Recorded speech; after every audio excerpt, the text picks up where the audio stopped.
Since 1997, the amount of carbon dioxide emitted by mankind has, a third of all the carbon dioxide emitted by mankind has been emitted. And during that period, there's been no statistically significant rise in the surface temperature of the Earth. Does that increase, decrease, or leave unchanged your confidence that the scale of warming will be as high as previously thought?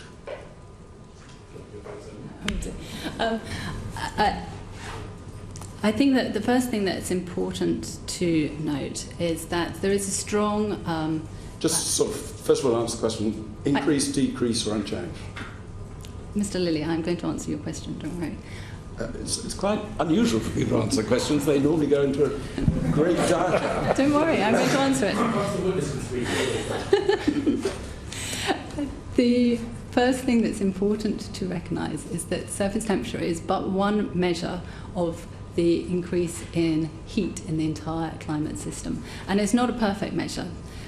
So, for example, you could increase the temperature, as you say, over the last 15 or so years. There has not been a very significant increase in temperature. No significant. Over that time period. However, we are at the warmth reflected in the statements of the IPCC report, which did go into significant effort to investigate those last 15 years based on the current scientific literature to the cut-off date at which the report was written. You promised an answer to my question. Did it increase, decrease, or leave unchanged your confidence that warming will be as rapid as previously thought? I think I tried to explain that the context of your question was important. I'm giving you an opportunity. And your question in itself is not well formed because you are. No, well, I'm sorry. I'll decide on the questions. Well, you can decide on the questions, absolutely. But the critical point is that you ask whether it leaves unchanged future projections of temperature change. Your confidence. And confidence in future projections of temperature change. But in order for your question to be well defined, you need to articulate over what time periods. So if we're talking about the next decade or so, then... Right, witness refused to answer the question. Oh no, come on, you're playing politics. I'm a part of it. Well, a comprehensive answer. The body of this excellent report, and the body is excellent, does reduce estimates over the next 20 years of warming. But this isn't highlighted at all in the summary for policymakers.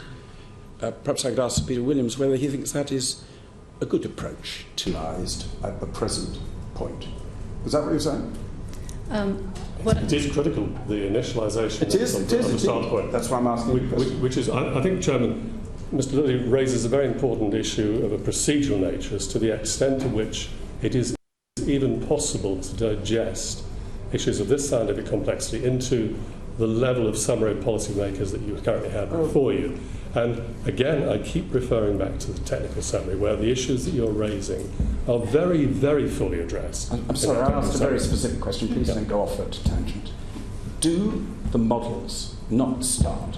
You're saying the reason that experts differ is that they take into account the current situation of the climate. But the models surely should start from the current situation of the climate. Do they not do so? And if they did so, why would they get it wrong? Let me explain again. There are three different things that we're talking about here. Weather forecasts. Weather forecasts start from the current state of the weather. Forecasts over the next decade, of which there are a number of different ways of producing those forecasts, and forecasts for the end of the century. If we're talking about forecasts for the next decade, which is what you're interested in, Mr. Lilly, if we're talking about forecasts for the next decade, there are there's a significant amount of research going into producing those forecasts. It's very challenging. It's not an easy thing to do. And there are a number of different models that are used around the world to produce those decadal forecasts. And those decadal forecasts are initialized not just with the state of the atmosphere, but crucially, because it's important over that longer time period, also with the state of the oceans. And there's a number of different techniques for doing that. So that... You've gone into great detail and been repeated That is disgraceful. At least 3 times. That's your opinion. Absolutely but I think disgraceful. we have a considerable agenda we want to cover this morning. We've given you the chance to ask the same question several times. We've had a very thorough answer from both our You've witnesses. protected a witness who the cannot committee answer a question. happy to move on to the next question? Thank you. Graham. A previous director of the British Antarctic Survey suggested we shouldn't be looking at climate disruption. The error bar goes quite widely up and down. Yes. Combined man-made, which is the next one down, is presumably the average of the green one and the other man-made one below. Am I interpreting that correctly? So the green one is greenhouse gases. Yeah.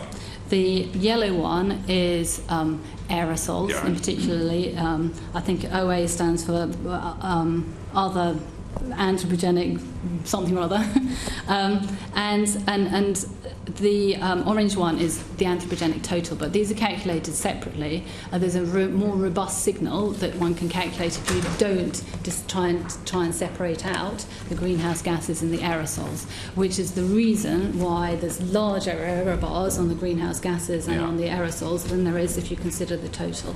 But they're calculated separately. If you look at the figure on TS6 on page 54 of the technical summary, you'll see the aerosol versus greenhouse gas balance, a little bit more detail than it is in that later figure. Right, okay. Sorry, Graham. How do you explain the... As you rightly say, aerosols, and just for clarification, because I think there might have been some confusion last time round, when we talk about aerosols, we're not talking about hairspray.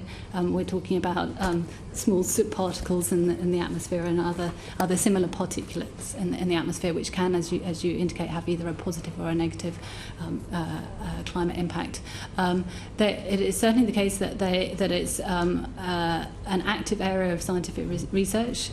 I think that it's fair to say that some aspects of the, in particular, the cloud processes that are related to this have seen significant improvement in terms of from the AR4 to the AR5 report.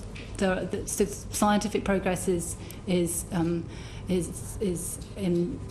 occurring at the moment, and that's on the basis of observational campaigns to try and better understand the impact, as well as improvements in the theoretical understanding, all of which lead through into improvements in the modelling. So it's a combined effort on all 3 fronts to better constrain those scientific uncertainties. Well,